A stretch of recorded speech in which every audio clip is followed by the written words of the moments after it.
Hey guys, I'm Kat, and you're here for my birthday celebration.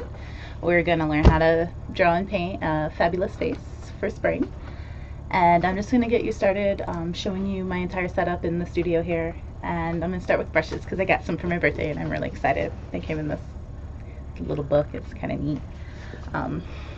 These ones are the ugly ones that I've already used, and these are the nice pretty ones. But I know that I recommend in the supply sheet that you use these ones, the golden taklon. Hold it all the way up there for you. If you can see, it's just got golden bristles. It's really springy, and it's a synthetic brush, so you don't have to worry about, like, did this come off of a squirrel or whatever, or a camel, or things that they make brushes out of. And these are the ones that you're gonna see in the video because they're my brand new excited brushes, but they're not golden, obviously. They're brown. They're the same type of brush, it's just a different color. It's a little higher quality than the Michaels or Hobby Lobby brand that you can get, or if you go to Walmart or wherever, the cheapest one you can get. These are going to be better quality. Really quick on the brush sizes too, I ask that you get a number 12 filbert. This is what a filbert looks like. Hold it all the way up there too. It's rounded at the top. It kind of looks like a finger to me. I don't know if you get that. But it's really awesome for blending and getting your skin tones to be really soft and smooth blended together. So that's what that's for. And then I asked that you just have round brushes, 2 round brushes. And these are up to you. You can do a liner brush really thin.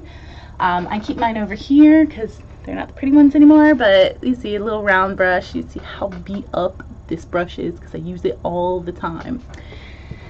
And then a thinner brush. I get really tiny ones and I get really long ones. Sometimes they're called a script liner.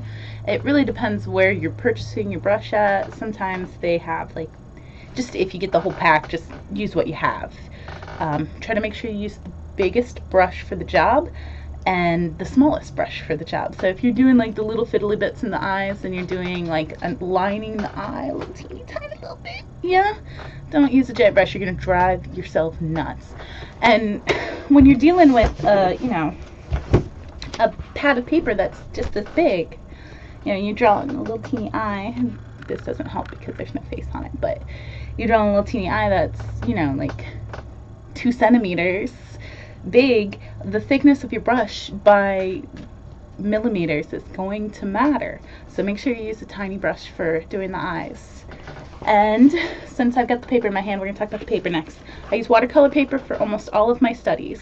You can see in the background I've got canvas. I use canvas for everything as well, but as a beginner, as you're practicing, canvas can get really expensive really fast. This pad of paper was $5 for 12 sheets versus $12 for one decent canvas.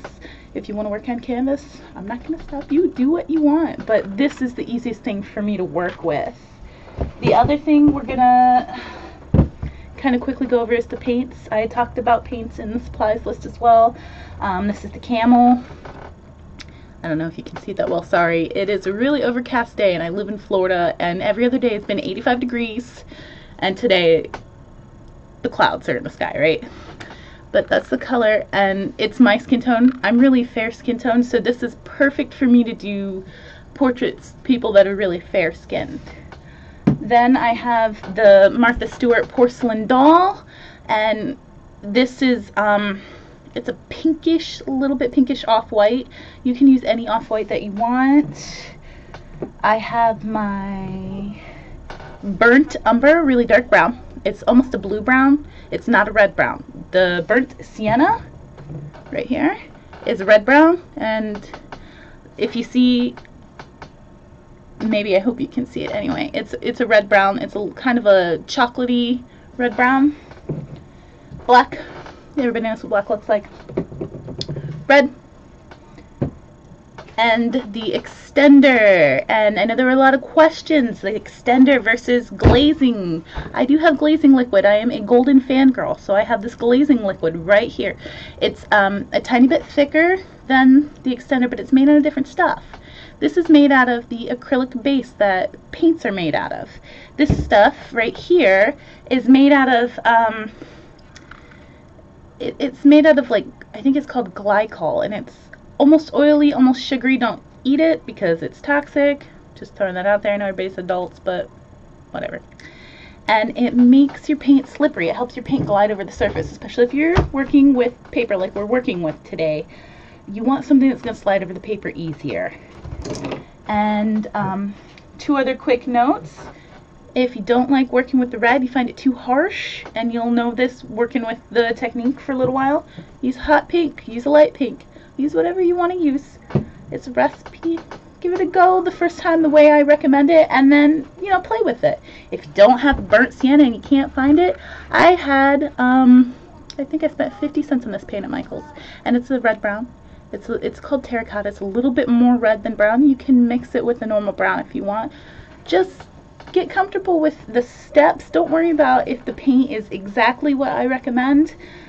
Your painting will be a teeny bit off in color, but no big deal. And I didn't show white, but we all know what white paint looks like. So I'm going to go ahead and get this stuff out of my way. The only other thing I want to talk about is my paint water. Most people don't think about it. I do. I've got 2 cups here. Papa John's represent, guys. They're disposable cups because I don't want to ruin my good cups with paint because I'm a mess and I leave them and whatever. I've got 1 cup full of absolutely clean water. 1 cup is for dirty water. So I'm going to paint, rinse my brush off in the water, and then rinse my brush off in clean water so that I get all the dirt and stuff off of it in 1 cup, and then I cleaned my brush in the other. And I don't have paper towels today, I just have rags. I then would dry my brush, and that's it for supplies.